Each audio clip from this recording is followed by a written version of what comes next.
Hello viewers, a hearty welcome to BRG News. Let's take a look at the headlines first.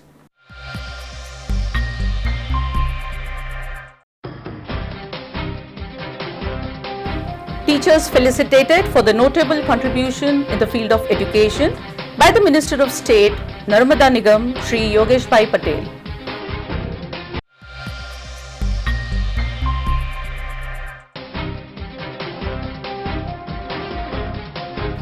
Six cops accused for custodial death remanded.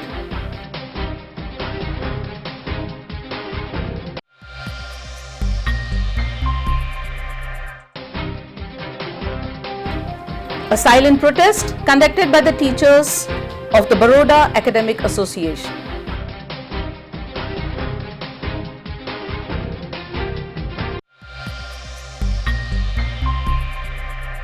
And now for the news in detail. Teachers felicitated for the notable contribution in the field of academics by the Minister of State, Yogesh Bhai Patel. On the auspicious occasion of Teachers' Day, let me first of all extend a salute to the entire teaching fraternity. In India, Teachers' Day is celebrated annually on the 5th of September to mark the birthday of the country's former president, scholar, philosopher, and Bharat Ratna awardee Dr. Sarvapalli Radhakrishnan, who was born on this day every year since 1962. 12 teachers were felicitated for the notable contribution in the field of education by the Minister of State, Narmada Nigam, Yogesh Bhai Patel. The function was conducted under the aegis of BRG Group's Urmi School at Sama, Vadodara. Present for the occasion was the founder chairman of BRG Group, Shri Bakuleshwar Gupta Sir. The function started off with prayers seeking the blessings from the Almighty. While addressing the educators who had been invited from the Sanskari Nagari of Vadodara and the nearby districts, the Minister of State, Yogesh Bhai Patel, stressed on the importance of bringing the government-run schools to the level of the private schools. He applauded the generous contribution of the founder chairman of BRG Group, Shri Bakuleshwar Gupta Sir, for the noble task of felicitating the Corona warriors of the city, thereby setting a befitting example for the others to follow.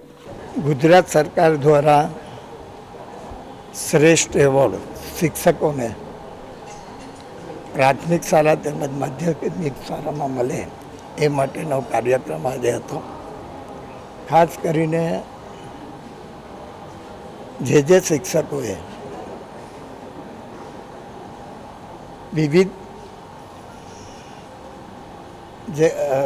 વિવિધ કાર્યક્રમો કર્યા છે, જે રીતે ગાર્ડનનું કામ કર્યું છે, સારામાં સારા છોકરાઓને બનાવ્યા છે, એવા શિક્ષકોને એવોર્ડ મળેલો છે. મારું એક સૂચન જિલ્લા શિક્ષણ અધિકારીને કર્યું છે, જેવી રીતે પ્રાઇવેટ શાળાઓમાં જે વાતાવરણ હોય છે, ક્લાસ જે રીતે શણગારવામાં આવે છે, એવી જ રીતે આજે એવોર્ડ મળ્યા છે એ શિક્ષકો તેમજ અન્ય જે એવોર્ડ લેવાને બી પાત્ર છે, પણ એવોર્ડ થોડાને મળ્યું છે. બીજા એવા ઘણા શિક્ષકો છે કે એ એવોર્ડને પાત્ર છે. એવી એક ટીમ બને 100-125 શિક્ષકોની, અને જે પ્રાઇવેટ શાળાઓ ચાલે છે એમાં જઈને એ લોકોનું શિક્ષણનું ધોરણ, સ્કૂલની સફાઈ તેમજ અન્ય જે પ્રવૃત્તિઓ પ્રાઇવેટ શાળાઓમાં થાય છે એ જોઈને સરકારી સ્કૂલમાં પણ એનું અનુકરણ થાય. આજે હું પણ ઘણો ખુશ છું કે જે એવોર્ડો મળ્યા છે એ વ્યવસ્થિત લોકોને મળ્યા છે. જે ટીમે આ એવોર્ડ આપવા પાત્ર શિક્ષક છે એ ખરેખર એવોર્ડ માટે વિજેતા છે. એવા બીજા શિક્ષકોનું ઘડતર થાય એવું મારું સૂચન હતું. આ કાર્યક્રમમાં આવીને ખુશ થયો અને આ સારા બી એના જે બકુલેશભાઈ પણ સ્કૂલના શિક્ષણથી પણ અલગ રીતે બાળકોને બાહ્ય જ્ઞાન આપે છે, બીજી પ્રવૃત્તિઓમાં પણ જોડે છે. તે પણ આપણી સરકારી સ્કૂલોમાં એનું અનુકરણ થાય. 5મી સપ્ટેમ્બર આજે શિક્ષક દિન નિમિત્તે મને જિલ્લા કક્ષાનો શ્રેષ્ઠ શિક્ષકનો એવોર્ડ મળ્યો છે. હું વાયદપુર પ્રાથમિક શાળામાં આચાર્ય તરીકે ફરજ બજાવું છું. એવોર્ડ મળવાથી હું ઘણો ખુશ થયો છું અને આગળ વધારે કામ કરવાની મને પ્રેરણા મળશે. અત્યાર સુધી અમે જે છેલ્લા હું 33 વર્ષથી નોકરી કરું છું એમાં જે કામગીરી કરી છે અને એના ભાગરૂપે જુદી જુદી પ્રવૃત્તિઓ અને બધી દર્શાવીને અમે દરખાસ્ત કરેલી અને જિલ્લા કક્ષાના એવોર્ડ મળવાથી મને ખૂબ આનંદ થયો છે. અને જે બીજા મિત્રોને પણ તાલુકા અને જિલ્લા કક્ષાના એવોર્ડ મળ્યા છે એમની કામગીરી બહુ સરસ હતી અને એ એવોર્ડને લઈ અને આજે જિલ્લાની અંદર બધા શિક્ષકો ખુશ થયા છે કે આ પહેલી વખત એવું બન્યું છે કે શિક્ષકોને પોતાની કામગીરીનો એવોર્ડ પ્રાપ્ત થયો છે.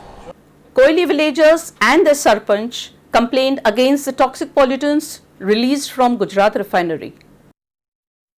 The villagers of Koili have been facing huge problems of their fields being gradually destroyed due to the continuous flow of the released toxic chemicals from Gujarat refinery.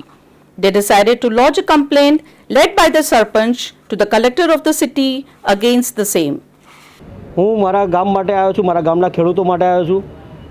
આજે આવેદનપત્ર અમારા ખેડૂતોના ખેતરોમાં જે ઓઇલ ગુજરાત રિફાઇનરી દ્વારા જે ઓઇલવાળું પાણી જે અમારા ખેડૂતોના ખેતરોમાં જે ઘૂસ્યા અને એમનું નુકસાન જે થયું લાખોમાં એના માટે અમે આવ્યા છે અને અમને યોગ્ય વળતર અમારા ખેડૂતોને નહીં મળે તો અમે એ વસ્તુ ચલાવીને અને ગાંધી ચિંતા માર્ગે અમે અમારું આંદોલન ચાલુ રાખીશું. અત્યારે અમે બરોડામાં આપણા ડી.આર. પટેલ અને બેન શ્રી કલેક્ટર સાહેબને મળવા માટે આવેલા અને એમને આવેદનપત્ર આપ્યું છે. 6 cops accused for custodial death brought in by the CID team at the Fatehganj police station. The local court remanded the 6 police personnel who were accused for the custodial death of the much talked about Sheikh Babu. The CID crime branch produced accused cops in the court after they surrendered before the police. Police સ્ટેશનની અંદર અગાઉ ગુનાવાળી જગ્યાનું પંચનામું થઈ ગયેલ છે. આજે reconstruction પંચનામું થઈ જશે. આ ઉપરાંત હજુ પણ તપાસના કામે જરૂરિયાત જણાશે તો વધુ એક પંચનામું છે એ બાદમાં કરવામાં આવશે. ઉપરાંત જે તે વખતે FSL દ્વારા પણ આની ચકાસણી થઈ ગયેલ છે. એમના જે આખું એક પોલીસ સ્ટેશનના મેપ માટે અમે સર્કલ પોલીસ ઇન્સ્પેક્ટરને લખવામાં આવેલું છે એટલે એ મેપ મળેથી પણ બાકી જે ખૂટતી વિગતો છે એ મેળવવામાં આવે. આ ગુનાની અંદર મરણ જનાર જે છે ગુમ થનાર વ્યક્તિ છે એમનો મૃતદેહ ક્યાં નિકાલ થયો છે અને કઈ રીતે એ પ્રાયોરિટી છે એટલે અમે એ દિશામાં કાર્યવાહી કરી રહેલ છીએ. Prayers offered at the deteriorated condition near the Gotri water tank by the Youth Congress. Members of the Youth Congress, along with several residents of Gotri, especially those residing near the Gotri water tank, literally offered flowers and burnt incense sticks at the ditches on the road, praying that it may assist the authorities of the municipal corporation in taking the necessary steps towards repairing the same at the earliest possible. અહીંયા આગળ છેલ્લા વરસાદના કારણે 15 મિનિટની અંદર ખૂબ જ 1.5 ફૂટ જેટલું પાણી ભરાઈ જાય છે અને તેના લીધે કંઈ ખૂબ જ મોટા ખાડા પડી ગયા છે. પાણીનો ઉપદ્રવ એવો ને એવો જ રહે છે. તેના કારણે મચ્છર અને એની ગંદકી વધી ગઈ છે. કમ્પ્લેન કરવા છતાં પણ હજુ સુધી કોઈ આગળ કોર્પોરેશનના અધિકારીઓ અહીં આગળ જોવા આવી નથી શક્યા. આ ગોત્રી પાણી ટાંકીથી ચંદ્રમૂળેશ્વર તરફ જવાના રસ્તા છે તેમાં ખાડા અનેક મોટા નાના મોટા ખાડા પડેલ છે. તેથી સયાજીગંજ યુથ કોંગ્રેસ દ્વારા ત્યાં આગળ નાળિયેર વધેરી અને ફૂલ હાર ચડાવીને એમને સદબુદ્ધિ આપો તેવો પ્રોગ્રામ કરવામાં આવેલો છે. અહીંથી તમે થોડા આગળ જશો તો સરકારી અધિકારીઓના બંગલોઝ જોવા મળી રહ્યા છે. એમના ઘરની બહાર પણ આ જ સ્થિતિ છે. ત્યાં બી નાના મોટા ખાડા પડેલા છે. તમે જોઈ શકો છો કે ત્યાં આગળ ખાડા પડેલા છે તો અહીં એ આમ જનતાના પ્રશ્નો કેવી રીતે સોલ્વ કરશે. અહીં આગળ પ્રધાનમંત્રી આવાસ યોજના છે થોડું આગળ જતાં ત્યાં આગળ પાણી અતિશય ભરે ચૂક્યું છે અને ત્યાં આગળ ગંદકીના ઢગલા જોવા મળી રહ્યા છે. તેના અત્યારે કોરોના જેવી મહામારી ચાલી રહી છે એવામાં ત્યાં આગળ ગંદકીના ઢગલા છે. તેથી ડેન્ગ્યુ મેલેરિયા જેવા રોગ ફેલાવાની સંભાવના છે. મહાનગરપાલિકાએ જે 4 કરોડનું બજેટ બહાર પાડ્યું છે એમાં એ લોકો વર્ષે બજેટ બહાર પાડે છે અને તમે જોઈ શકો છો કે એક વર્ષ બી એક વડોદરામાં એક રોડ ટકતો નથી. એક વરસાદ આવે કે એમાં રોડનું ધોવાણ થઈ જાય છે. એ લોકો ભ્રષ્ટાચાર જ કરી રહ્યા છે. એ લોકો પોતાના ખિસ્સા ભરી રહ્યા છે, ના કે જનતાનું કામ કરી રહ્યા છે. Silent protest conducted by the teachers of Baroda Academic Association. The teachers associated with Baroda Academic Association today protested silently in front of the Gandhinagar Gruha. Corona pandemic has resulted in the lockdown of schools, universities as well as coaching centers, due to which the teachers are going through a financial crisis. They therefore gathered in front of the collector office. However, due to lack of permission of protest, the Raupura police station took them into custody, but they were released soon after a few hours. અમે લોકો અમારી માગણીને લઈને આજે ગાંધીનગર ગૃહ પર ભેગા થયા હતા. જે હાલની પરિસ્થિતિ છે ટીચર્સને, ક્લાસીસને બધાની, કે ક્લાસીસ અત્યારે બંધ વગેરે બધા થઈ ગયા છે. તમારી એક માગણી હતી સરકારશ્રી તરફને કે અમને આની અંદર કંઈક પ્રકારની છૂટછાટ વગેરે મળે. આર્થિક રીતે અત્યારે ખૂબ જ કફોડી હાલત અમારા શિક્ષક મિત્રોની થઈ ગઈ છે. અમે બરોડાની અંદર લગભગ 3000 અને અમારા એસોસિએશનની અંદર 500 જેટલા ક્લાસીસ અમે સભ્યો છીએ. આજે ભાડાથી માંડીને ઘર ચલાવવા માટેના પણ અત્યારે ઘણા બધા અમારા મિત્રોને ખૂબ જ તકલીફ પડી રહી છે. તે સંદર્ભમાં આજે અમે શિક્ષક દિને અમે આ માટે ભેગા થયા હતા. કલેક્ટર ઓફિસ ભેગા થયા બાદ અમને ત્યાંથી કે ભાઈ જાહેરનામાના ભંગ અને તમે પરમિશન નથી લીધી. અમે પરમિશન માગી હતી ગઈકાલે રાત્રે અને એના સંદર્ભની અંદર અમને અહીંયા રાવપુરા પોલીસ સ્ટેશનની અંદર લાવવામાં આવ્યા અને પછી અમને મુક્ત કરી દેવામાં આવેલા છે. કેટલા લોકોને?